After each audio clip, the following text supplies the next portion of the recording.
So we were at sea with no land in sight for 14 days.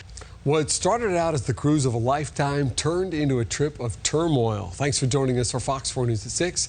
I'm Patrick Nolan. And I'm Jane Monreal. A Fort Myers woman was left stranded and denied entry by several countries, all because one person on her cruise ship caught the coronavirus.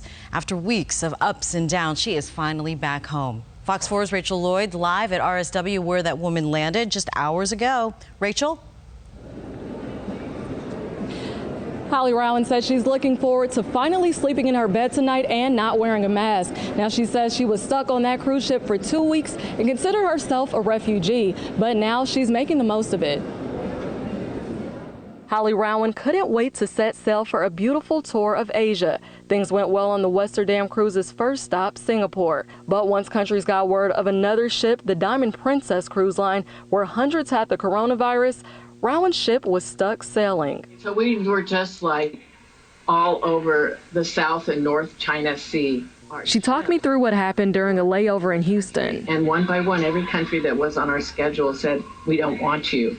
So for some passengers, psychologically, it was a really bad feeling of being a refugee. So far, there's 75,000 cases of Wuhan coronavirus worldwide, and more than 2,000 people have died from this strand of the virus. Rauen says countries were playing it safe, but believes they were overreacting at first. And after 2 weeks of sailing aimlessly, they finally saw a silver lining. Cambodia said they would welcome us to their shores and would let us in. Then a bumpy road turned into a complete roadblock for the Westerdam ship. The Holland America, which owns it, started flying people out of Cambodia to their home countries until Saturday, when they found out a woman who landed in Malaysia from their cruise caught the virus.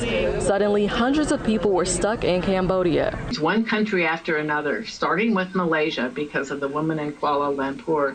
They said nobody can fly here from the Westerdam. They checked into a Cambodian hotel and everyone had to get tested for the virus. I was concerned that someone else on the ship would probably end up testing positive. But she and friends decided to brace the Cambodian culture and have a positive outlook. Buddhist customs is all about embracing uncertainty and being in the moment, and so we all had to really practice that. They did yoga to take their minds off the fear of the unknown. And finally, Sunday night, Rauen's negative results came in, and she was clear to fly back home to Fort Myers. And Rauen says the people she came back with will not have to get quarantined, but the Florida Department of Health recommends that she checks her temperature a few times a day and let them know if she has any symptoms. Live in Fort Myers, Rachel Lloyd, Fox 4, in your corner.